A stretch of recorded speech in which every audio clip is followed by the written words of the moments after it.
Always enjoy yarning to this man on the country. New Zealand First leader Winston Peters. I had a look at that latest Roy Morgan poll yesterday, and guess what, folks? Who's going to be the kingmaker come later this year? It could be this man, Winston Peters. Do you take much notice of the polls, or are you going to quote your old mate Bolger?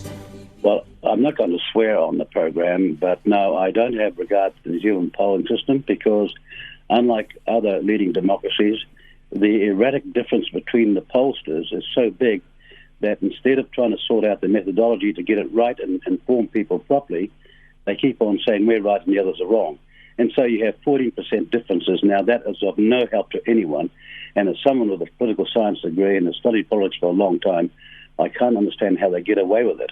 Mind you, New Zealand First largely is tracking in the right direction. Roy Morgan has you at 5%. I'd suggest you're at about 4% at the moment. There you go, an educated or uneducated political guess. You are going to be a player in this election. It really depends on how those left and right votes split. If it gets close, if Chippy Hipkins reinvigorates Labour, you could be in that position. That was my only point. Well, all those things are true, but in terms of what's going to develop over the next few months to the election, I don't think it's very helpful at all, because whilst they are spending all this time analysing what the polls say, as uncertain as they are, they're not analysing the things that are going wrong. The cost of living, everybody's income being stretched in so many parts of this country's family and private life, with rates and insurance, everything going up. Those are things that people want to know about, and they want to know what the answers are, and they're not hearing enough analysis on that. Rather, they're hearing from a whole lot of political experts who haven't been in one election in their whole lifetime telling us what's going to happen next. The present can't be accepted, of course. TVNZ-RNZ merger, it's on the block today. It'll go. That's a done deal, right? It's a done deal. It's off, and it was never going to be a goer. It was going to cost a fortune. They've already hired accommodation and staff. You wouldn't believe what they've wasted on that. It's a bit like the cycleway over the Auckland Harbour Bridge. It costs millions and millions for a stupid idea. It's like light rail, which is not a goer.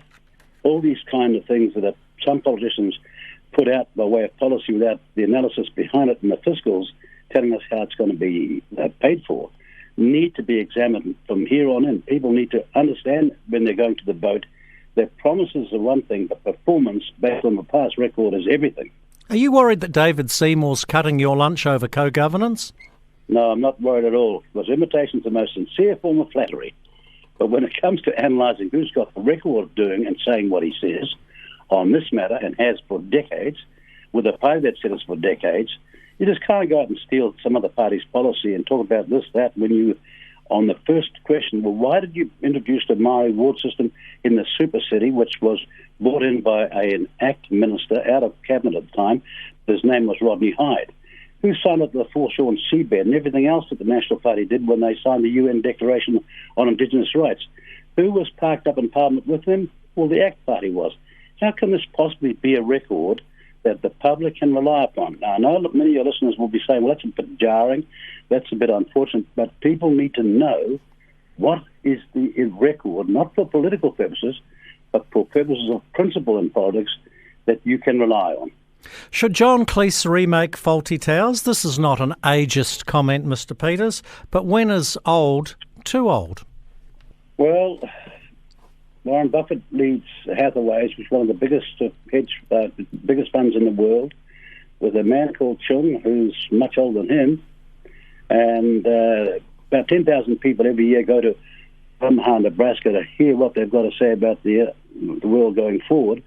You've got all sorts of people who are doing an extraordinary job at a later age, and let me tell you, if you're going to be ageistic, if it weren't for the work voluntarily done by over 65-year-olds, this country would collapse. Is Biden too old for the job? He appears to be. Well, look, as a twice former foreign minister, I don't get involved in making comments which on my nation's behalf I might regret in the future. Just in case you're foreign minister again. Jamie. Well, look, I'm just thinking. You're incorrigible. My job is to speak about the country that I belong in, not some other country all the time, which is of no moment. That's for the American voters to decide. Well, there you go. Imagine Winston Peters, Foreign Minister, David Seymour, Minister of Finance, and both scrapping over the Deputy Prime Minister position. It's going to be an interesting year. Winston Peters, thanks for your time. If you think that's going to happen, then you should wake up and apologise. We'll see you later. Bye-bye.